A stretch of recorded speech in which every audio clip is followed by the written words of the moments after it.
नमस्कार दोस्तों अभी मेरे पास 3-4 दिन पहले एक फैक्ट्री का नक्शा आया था और उस फैक्ट्री में उन्होंने पहले वास्तु कंसल्ट किया था किसी कंसल्टेंट से। उसकी भी पूरी स्टोरी मैं आपको बताऊंगा। तो उन्होंने जब वास्तु कंसल्ट किया तो उनको कोई मिल गया चक्रा वाला कंसल्टेंट। आजकल बहुत ज्यादा एक सेल्फ क्राफ्टेड वास्तु चल रहा है, चक्रा जिसमें इस्तेमाल किया जाता है। कुछ इस तरीके का वो चक्रा दिखता है।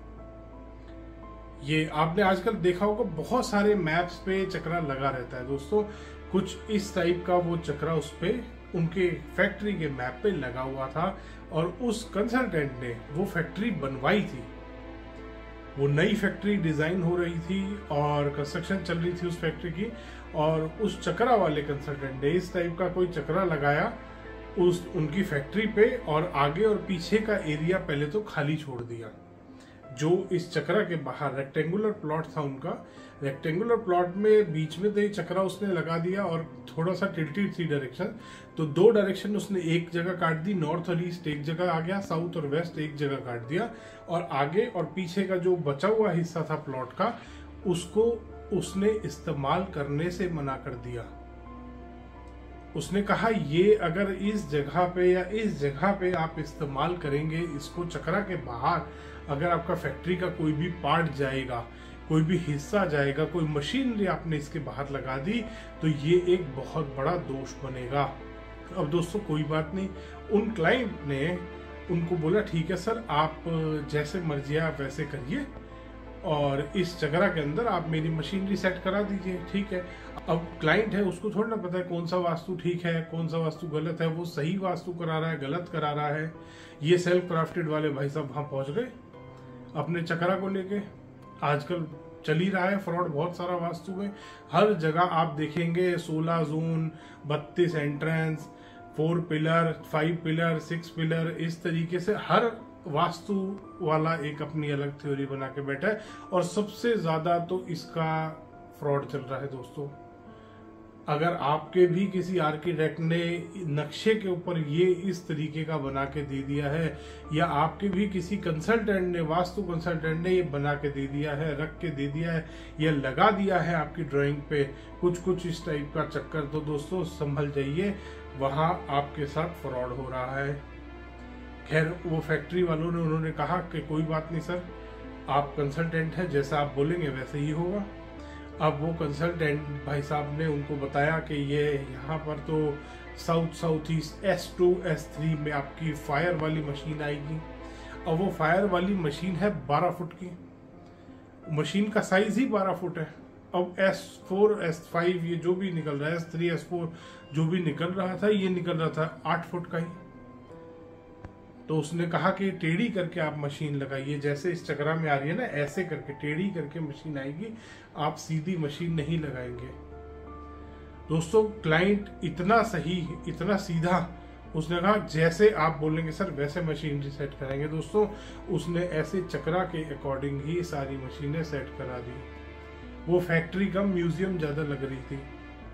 कोई बात नहीं, उसके बाद भी वो क्लाइंट ने नहीं अपना कूल खोया और आगे उनसे कंसल्ट किया कि शायद कंसल्टेंट बिल्कुल ठीक। अब उसके बाद वो चक्रा वाले कंसल्टेंट ने उनको बतानी शुरू करी रेमेडीज कि आपका प्लॉट का जो बार चार्ट मैंने क्रिएट करा, इसके बाद एक बार चार्ट भी बनाया जाता है दोस्तों। शायद आप इससे आपने कभी कंसल्ट किया होगा ऐसे फ्रॉड वास्तु चक्रा वाले से, तो आपने देखा होगा एक बार चार्ट भी बनता है। फिर उस कंसल्टेंट ने वो बार चार्ट निकाला कि ये आपकी फैक्ट्री का बार चार्ट है। अब वो क्लाइंट ने वहां पर उस क्लाइंट ने अपना जो कूल था वो खो दिया। उन्होंने कहा कि सर आपने मेरी पूरी फैक्ट्री डिजाइन करी है। कंसल्टेंट ने कहा हाँ जी करी है। उसके मैंने आपकी हर बात मानी। क्लाइंट ने पूछा तो कंसल्टेंट ने कहा हाँ जी मानी, तो आप मेरे को रेमेडीज क्यों बता रहे हैं? अब आपने ये बार चार्ट बनाया है और आप मेरे को कह रहे हैं कि ये 1.5-2 लाख रुपए की रेमेडीज आपको करनी पड़ेंगी। आपको एक हंसों का जोड़ा रखना पड़ेगा, एक आपको तलवार लटकानी पड़ेगी, एक आपको चेस बोर्ड रखना पड़ेगा, और फैक्ट्री में तो ये सब चीजें मैं बकवास रख नहीं सकता। और उसके बाद आपने मेरे को बोला कि अब आपकी एंट्री भी गलत है, बार चार्ट के हिसाब से यहाँ पे एंट्री गलत आ रही है, ये चक्रा के हिसाब से एंट्री गलत आ रही है। अब आप जब कंसल्टेंट हैं तो आप मेरे को बता दीजिए कहाँ, मेरा तो इतना बड़ा प्लॉट है, मैं तो कहीं से भी एंट्री ले सकता हूँ, मेरे ऊपर तो कोई ऐसी रेस्ट्रिक्शन नहीं है गवर्नमेंट की।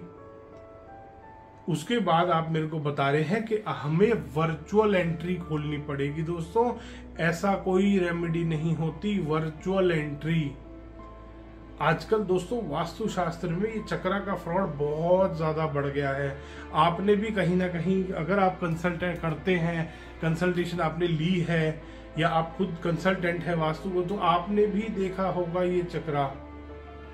दोस्तों ये एक सेल्फ क्राफ्टेड वास्तु, और ये वास्तु भी नहीं है दोस्तों। वास्तु में इस तरीके से इन चीजों को नहीं कभी भी डिवाइड, किसी भी ग्रंथ में, किसी भी वेद में, मैंने पहले भी शायद 20 वीडियोस बनाई हैं इसी फ्रॉड के ऊपर कि ये वास्तु नहीं है और ना ये टोटली फेंगशुई है। फेंगशुई में कुछ कुछ इस टाइप की चीजें हैं, मगर वो ये ना तो वास्तु है ना ये फेंगशुई, इसको आप वास्तु नहीं बोल सकते। ये एक सेल्फ क्राफ्टेड किसी ने कुछ इजाद कर दिया है जिसको वास्तु का नाम उसने दे दिया है, जो कि गलत कर रखा है। तो दोस्तों अगर आप भी किसी ऐसे चक्कर में फंस गए हैं, ऐसे चक्रा वाले के कंसल्टेंट के चक्कर में फंस गए हैं, तो आज ही समझ जाइए, क्योंकि आपके ऊपर आने वाला है रेमेडीज का बोझ। पहले वो आपके घर को बनाएंगे, फिर वो आपको कहेंगे कि आपके घर की एनर्जी कम है। और दोस्तों ये एनर्जी को भी बढ़ाते हैं और कम करते हैं। इस जोन को कम करना पड़ेगा, इस जोन को बढ़ाना पड़ेगा।